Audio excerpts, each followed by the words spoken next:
Señores, tenemos, ya ahora estamos con el elenco de Síntesis aquí en esta transmisión conjunta con Revista 110. Buenos días a Michael Jacín, Marcela Rositer, Andrés Terrero. ¿Qué tal, muchachos? ¿Qué tal? ¿Cómo están? Buenos días. Bueno, luego de escuchar al doctor Waldo Ariel Suero, su posición, y al doctor Hanna, que en el día de hoy, en esta entrevista, nos explicaron toda la situación del Colegio Médico Dominicano y de todo esto que tiene que ver con la clase médica ahora en la pandemia. Hay muchísimas informaciones que todos los días uno no sabe por dónde es, ¿verdad, Terrero? Así es. Por un lado, entendemos un grupo. Yo, por ejemplo, entendía que las ARS estaban dando un buen servicio a la hora de tú decir que están cubriendo las pruebas, que le duplicaron a los médicos el manejo de el pago de los honorarios por día y por caso que tiene que ver con el coronavirus. Pero, como dicen por ahí, que el corazón de la uyama solo lo conoce el cuchillo y que cada cabeza es un mundo, ¿verdad? Así es. Nos escribe una televidente a través de la transmisión en vivo en Facebook que dice: soy una persona diabética, hipertensión y problemas renales y he tenido que comprar mis medicamentos pagando un seguro médico bien caro y no consigo a los médicos para las recetas. Sigo pagando. ¿Qué debo hacer? Morirme.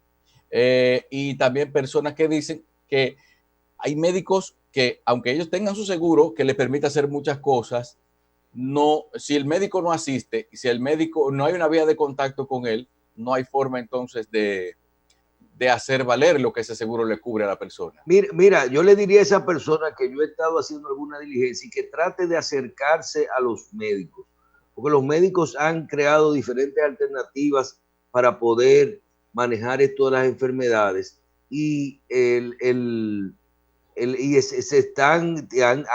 ya redes sociales, su teléfono, inclusive hay muchos médicos ya asistiendo a sus consultas. Vamos a decirle a ella que trate de hacer la diligencia, que inclusive otra de las cosas que ha hecho las ARS, no sé si ustedes recuerdan, es que aunque a todos los empleados suspendidos, que creo que son 700,000, le garantizaron 2 meses de cobertura y a los recién nacidos 3 meses, aunque estuvieran este mes adicional sin pagar los servicios. O sea que todo esto habría que llevarlo a una tabla de esa de los actuarios, ¿verdad, Terrero? De poder verificar en qué medida todo este dinero fue a beneficios o fue a compensar entre las pruebas, la duplicidad de los gastos y lo de cubrir las ARS. ¿Qué cantidad de este dinero es verdad que se están ganando todas las ARS o qué parte es así?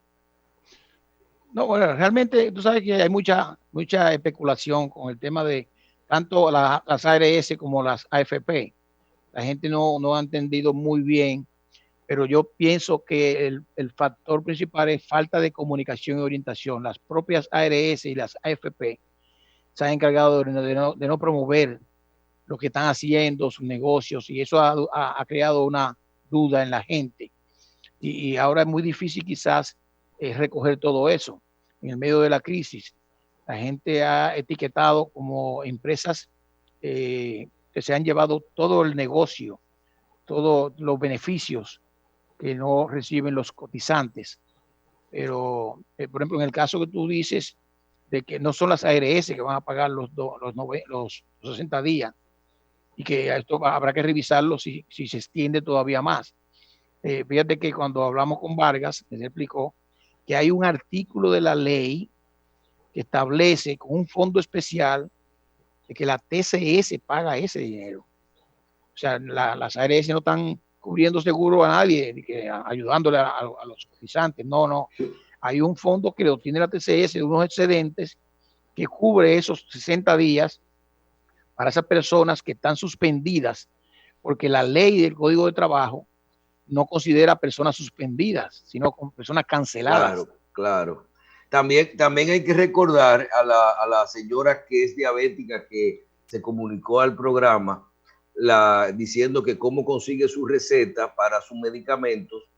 En la conversación y la entrevista que tuvimos con el doctor Santiago Jacín, que nos dijo que los médicos en República Dominicana están requiriendo a las administradoras de riesgo de salud, a las ARS, el hecho de que puedan aceptar las recetas virtuales y las consultas virtuales. Si un médico pudiera de forma virtual hacer una receta y que esta receta sea aceptada por las ARS para poder suministrar los medicamentos tanto en la farmacia como en la consulta del médico, yo creo que tendríamos un problema de que eso ayuda a mantener, primero, a que la gente recibe más servicios y segundo, a mantener el distanciamiento social, porque aquí hay muchos pacientes, sobre todo estos crónicos que tienen diabetes, presión arterial, medicamentos de uso continuo y que pueden perfectamente recibir asistencia de forma virtual, así como hay muchísimas enfermedades, como nos explicó, y patologías, como nos explicó el doctor Santiago Jacín en su entrevista anterior.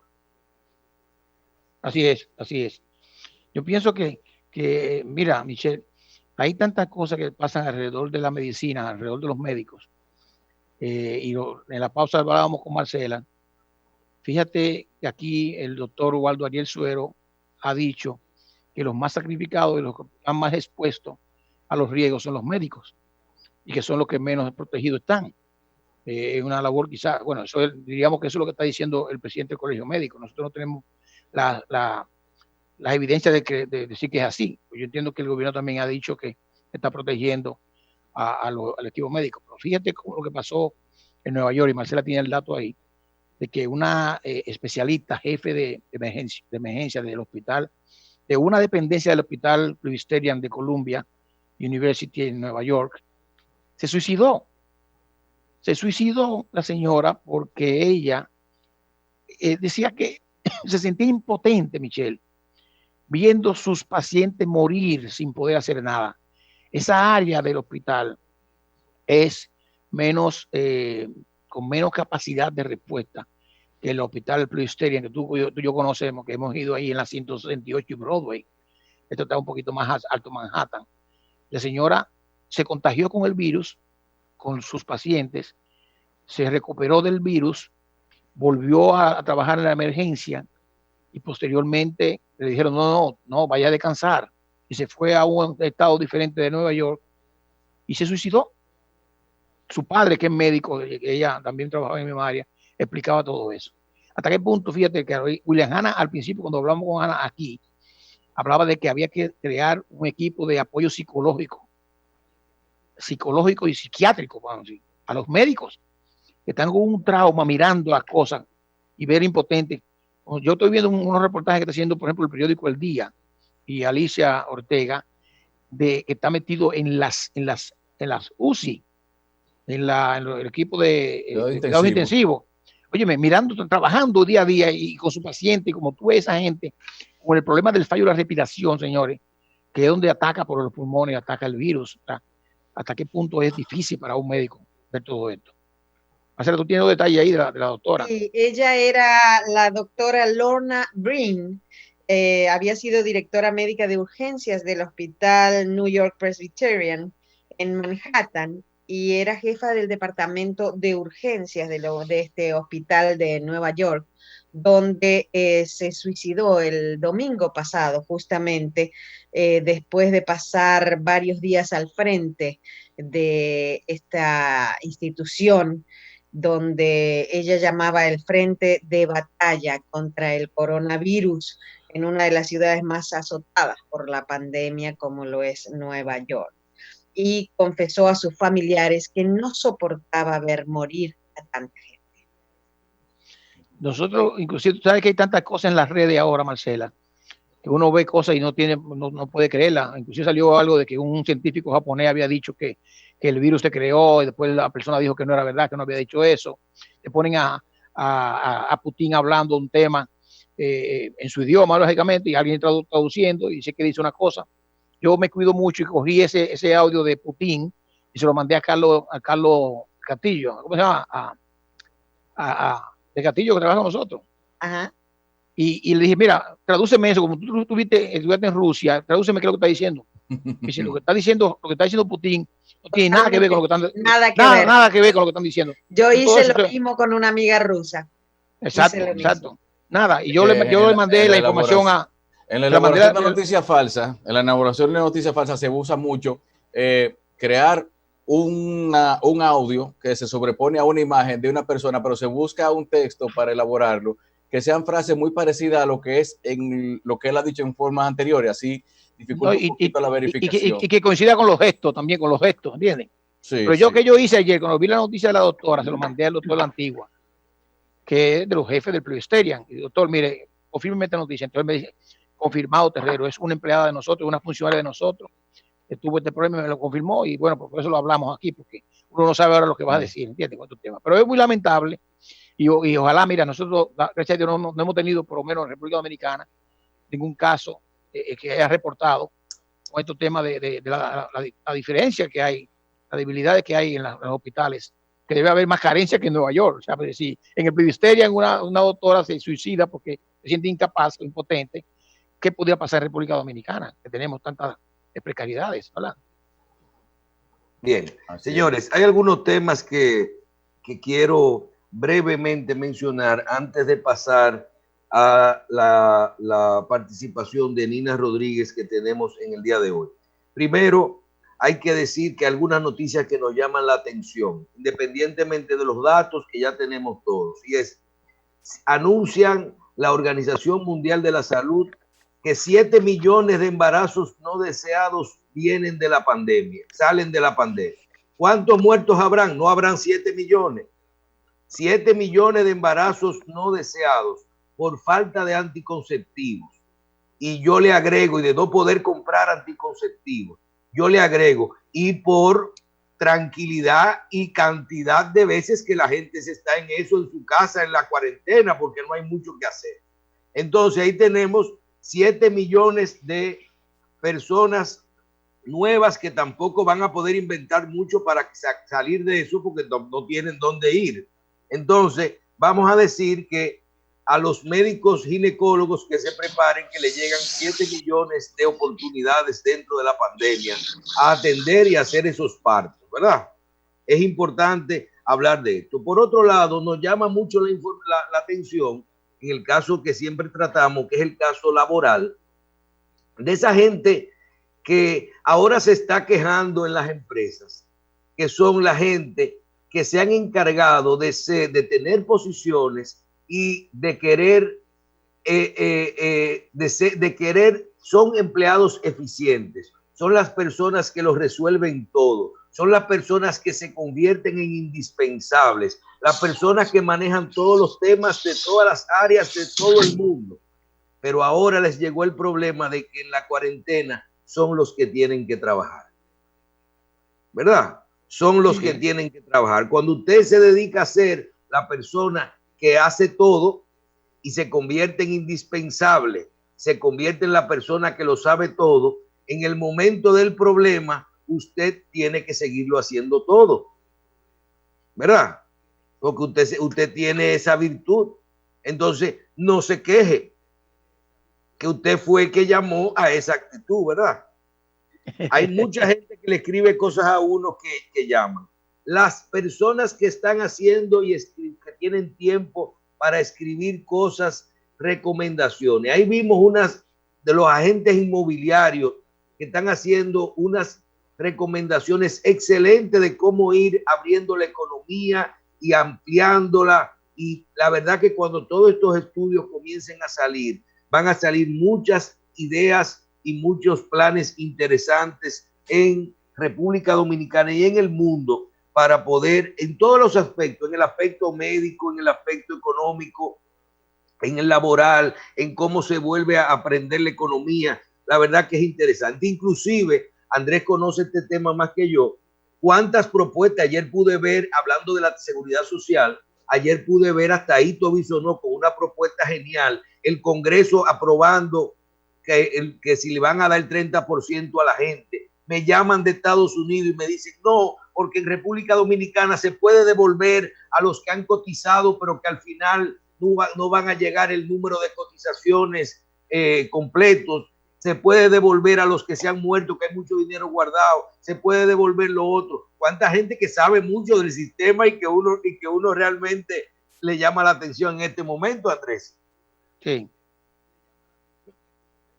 No, mira, hay tantas cosas, Michelle, y lo que te decía de la falta de información que ha ocurrido en el sistema a partir del 2003. Cada quien tiene una idea, ahora mismo los legisladores, cada quien tiene un paquete de cosas, pero yo te puedo decir que lo que está ocurriendo es peligroso para la estabilidad de la economía dominicana. La gente no está entendiendo que crear esa opción de devolver un 30% de los fondos de pensiones puede ser muy gracioso, pero es peligroso. Estamos hablando de que hay más de 175 mil millones de pesos que podrían estar circulando en valga la redundancia, el circulante nacional, la República Dominicana, que va a presionar muchas cosas que al final de cuentas van a ser peor que esa enfermedad, que esa cura. Va a crear un problema mayor. Pero mire, pero también Terrero y Michelle, alguien me preguntó en estos días si era posible hacer que parte de este tiempo en que los empleados han estado fuera de la casa se le contabilizaran como parte de sus vacaciones. Ya eso pasó, eso fue los primeros 15 días, Carlos. Sí, claro. Pero oficialmente eso fue supresión de vacaciones. 2 meses en esto. Ajá. Claro. Oficialmente ya eso es restado de las vacaciones. Ok. Claro. Ya eso se hizo hace rato. Lo que pasa es que acuérdate que eso es un favor que hace. Cuando a ti te dicen vete normalmente lo que la empresa hace es que te dice toma tu vacación y vete de vacaciones. Sí, ahora es pagártela y dejarte en tu casa hasta donde tú quieres eso. Después la gente la puede volver a coger. Bueno, porque estamos en estado de sacrificio, todo el mundo entiende. Sí, pero ¿hasta dónde es eso? Bien, yo creo que hay muchísimos temas. El otro tema que sí vamos a tener que hablar, pero cuando baje un poquito el tema del coronavirus, es las encuestas. Señores, yo no sé y quiero ser lo más claro posible en esto. ¿A qué encuesta es que le vamos a creer? ¿Dónde está la ley electoral? ¿Dónde está la ley de partido? La que había que controlar las empresas y preaprobarla en la Junta Central Electoral. Esto es solo un requisito. No, pero porque yo realmente me levanto por la mañana y yo no sé de dónde, cuánta empresa hay y cómo es que se están haciendo. Y estoy hablando como la monjita de Marcela, a todas, porque no puede ser que nosotros no tengamos hoy una empresa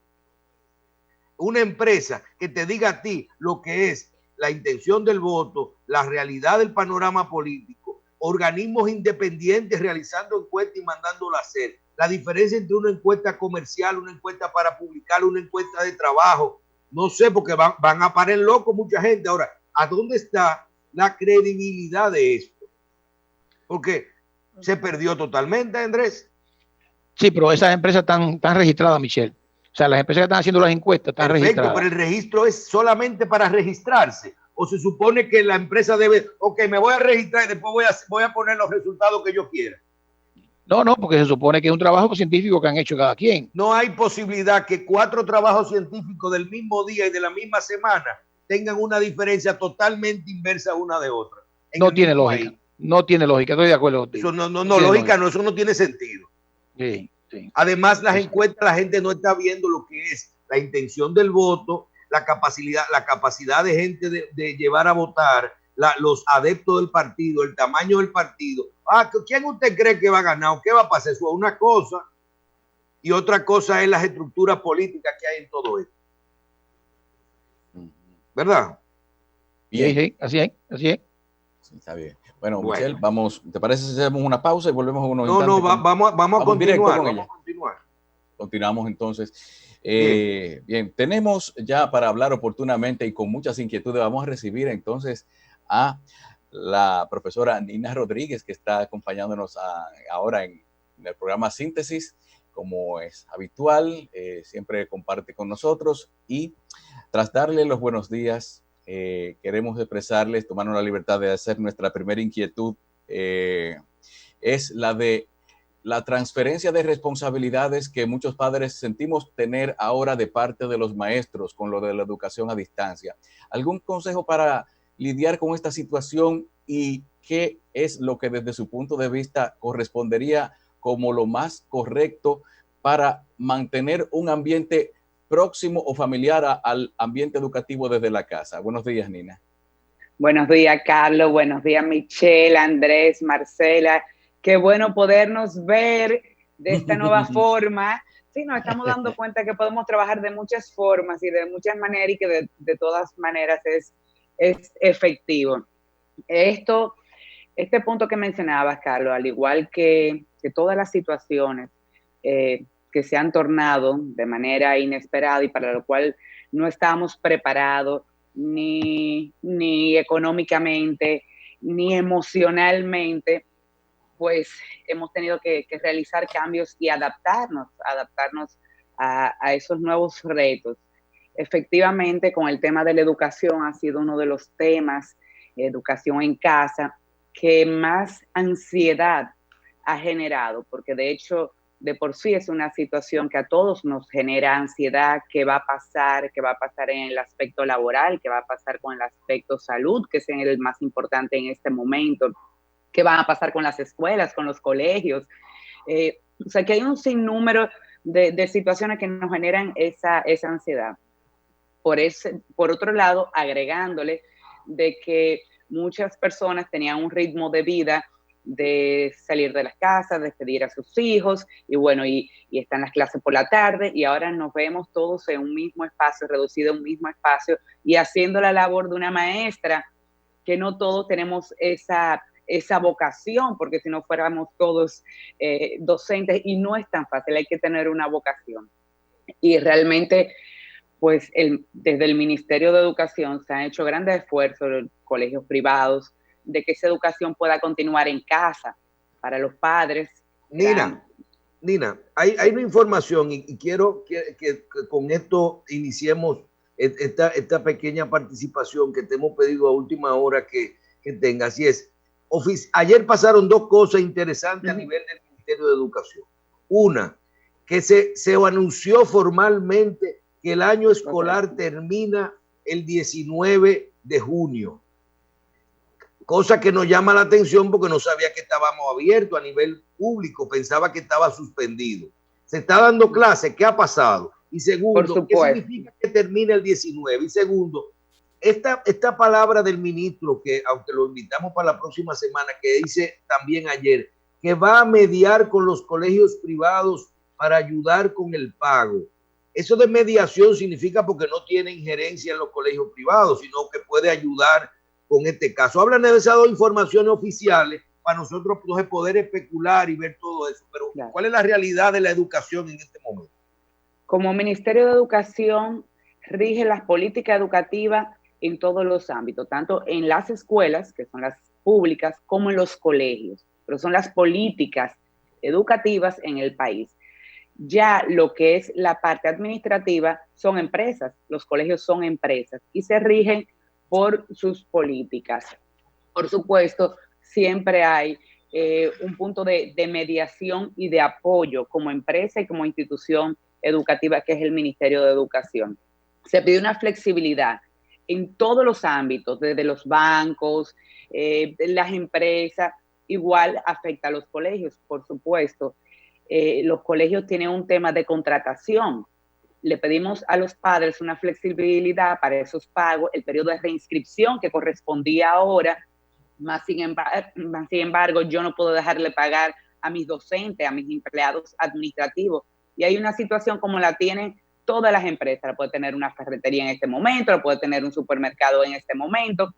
Entonces, en ese sentido, se han tenido conversaciones y reuniones de cómo, de alguna manera, poder ayudar a esos colegios pues a compensar algún tipo de beneficio, que se puedan acoger a ese beneficio, ya será impuestos, eso se le está... Nina, ¿qué significa que el año escolar termine el 19? ¿Hemos estado dando clases en el sector público y el sector privado o son cosas diferentes? Desde el día 12 de marzo que fue nuestro último día presencial en las escuelas y en los colegios, se ha continuado. Por supuesto, la primera semana fue de adaptación y ver qué teníamos. O sea, tenemos un gran reto. Si bien es cierto que nosotros teníamos habilitado la plataforma Educando, que en varias ocasiones ha estado su directora, Claudia Rita, en su programa, que se han entregado de República Digital 300,000 laptops a los estudiantes de bachillerato, pues no estamos adaptados para una educación virtual totalmente. A eso agregarle de que la conectividad es un gran problema. No todos los estudiantes, los padres, las familias, tienen conectividad. Entonces, comenzamos en un principio a utilizar este recurso, pero no vimos la necesidad de crear otras plataformas. En el caso del ministerio, tenemos otra plataforma que es la televisión educativa. Se nos vimos el reto no solamente de crear, cuando nos vimos, el Viceministerio Técnico Pedagógico, que es el que está compuesto por los niveles y los subsistemas, de crear esos contenidos digitales para la plataforma, pero también para televisión, y que sea transmitido 24 horas, y también el alcance de la televisión, o sea, el alcance de los canales, hacer cadenas y adaptar todos esos materiales, hacer videos ilustrativos, pero también hay una población nuestra que no la podemos dejar fuera, que tampoco tiene acceso a televisión. Entonces tuvimos y estamos todavía adaptando esos contenidos a radio. Pero también hay otra población que necesita esos contenidos pedagógicos, físicos. Se han estado imprimiendo, se han distribuido más de 2 millones de cuadernillos físicos de los distintos niveles. Todo esto en la marcha y en la necesidad. Entonces, Nina, tenemos que yo me atrevería a sí. En la plataforma del MINER se calcula que hubo unos 600,000 ingresos. O sea, que la gente que tiene acceso a eso ha podido ingresar. Los padres han hecho un gran esfuerzo de crear este ambiente de escolaridad, digamos, para llamarlo de alguna manera, con sus hijos en las casas. Se está preparando y se está pensando también en esto que es la gente que no tiene acceso al internet. Ya lo tenemos. Si los que no tienen acceso pueden accesar a la televisión, sino a la radio. El 12 de marzo, tal como usted lo nombró, el currículo había llegado a un 70%. Y se habla, o lo que dijo el ministro, lo que sugirió el ministro, que podía comenzar las clases un tiempo antes para reforzar este 30% que faltaba para la conclusión del currículo del año lectivo 19-20, que es el que estaría terminando ahora en junio. Podría ser que comiencen las clases un poquito antes para ese 30% del currículum que es más difícil que se haya podido concretar o que se haya podido llegar, pasar a eso. Hay un punto importante que habría que resaltar antes de responder la pregunta que va en relación a esta. Cuando el último día presencial de clases, ya los estudiantes tenían un 70% de los contenidos del currículo oficial. Faltaría un 30%. Este 30% tenemos que tomar en cuenta, o sea, vamos a la realidad. Teníamos el periodo de Semana Santa, que normalmente pues prácticamente es una semana de clase que los estudiantes pues están fuera de las escuelas. A esto hay que añadirle que tenemos un periodo electoral donde normalmente días antes y después, por el tema de los colegios electorales, los estudiantes perdían clases. O sea que estamos hablando que oficialmente faltaban 45 días de clases, pero si realmente nos vamos a la realidad, quizás faltaban 30 días de clase y es un periodo, los colegios y las escuelas y las maestras que me están viendo saben que es así, que lo tomaban de repaso para los exámenes finales, repaso para las pruebas nacionales. O sea que, ¿qué tanto realmente se perdió del currículum? Habría que hacer un análisis. Ahora bien, los contenidos que no se dieron, lo que se está... en este periodo, los contenidos que hemos trabajado es a modo de repaso, no se han introducido contenidos nuevos, porque no le podemos pedir a los padres que están en sus casas, que no son maestros, que quizás no son muchos quizás no sean profesionales, que acompañen a sus hijos, aunque sean habilitados tutoriales. Entonces, estos contenidos han sido a modo de repaso. Recuerden que para cualquier decisión, aunque las áreas que conforman el Viceministerio Técnico Pedagógico sugiere como entidades pedagógicas, pero finalmente la decisión la tiene el Consejo de Educación. Hay varios planteamientos, dentro de las mismas áreas ha habido planteamientos, pero ya la decisión final, si comenzara antes del periodo que establece el calendario o cuando inicie el año escolar regular, se toman unos meses o unas horas, podría ser en el caso de jornada extendida, que algunas horas de jornada extendida se tomen a modo de repaso para no alterar lo que es el calendario escolar. Porque tenemos muchos retos que ni nosotros ni nadie tiene la respuesta. La respuesta de qué modo vamos a iniciar las clases. En agosto podemos comenzar de modo presencial, vamos a tener las condiciones, eso ni siquiera el Ministerio de Educación lo podría saber, ni siquiera el presidente de la República en este momento puede dar esa respuesta. O sea, tenemos que prepararnos para cualquier escenario. Eso es lo que estamos haciendo ahora mismo. Nina, ¿y se ha considerado alguna forma de evaluación a los estudiantes? Porque no se pasa de curso sin exámenes y sin evaluación. Por supuesto. El Ministerio de Educación, los currículum tienen unos indicadores de logros. Esos indicadores de logro nos tienen que reportar de cada estudiante. Los padres que han sentido una presión con los colegios de enviar trabajos, de enviar las evidencias, de escanear, es justamente por eso, porque como está distribuido el sistema, son las regionales y los distritos. Los distritos, que son los que tienen a cargo pues esa supervisión de los colegios y las escuelas, le piden esa evidencia, de modo que se puedan evaluar esos trabajos. Por supuesto, no todos los colegios ni todas las escuelas han llevado el mismo flujo, ni los mismos avances, ni tendrán los mismos logros, pero ese trabajo que se está haciendo desde casa va a ser valorado para ese 30%. Andrés. Sí. Nina, saludos. Miren, el ministro habló ayer y usted lo repitió hoy de 600,000 personas que han accesado a la plataforma. ¿Ha podido el ministerio evaluar quiénes que han entrado? Si son los docentes en mayoría o si son los estudiantes. Y la pregunta viene porque sabemos que debe haber limitaciones. Hay tantos estudiantes que tienen una laptop de República Digital, pero quizás donde están no tienen acceso a internet, o si su papá y su mamá tienen internet, un paquetico, no se lo van a dar para que haga una tarea que cuando mande la tarea se le va a ir toda la carga. La pregunta es, por las limitaciones que existen y todo lo que ha hecho, sabemos quién es que está entrando a la plataforma para saber si están adecuadamente ellos actualizados en las clases. Esa información no te la podría dar, Andrés, ya tendría que ser el área de informática. Si nosotros como ministerio le damos seguimiento a nuestros docentes que están accesando, que cuelguen información, la retroalimentación de las familias al devolverle los trabajos y esa interacción. Pero también sería muy interesante porque incluso no solamente las escuelas han accesado, sino también a nivel privado, porque recordemos que no todos los colegios tienen plataforma virtual.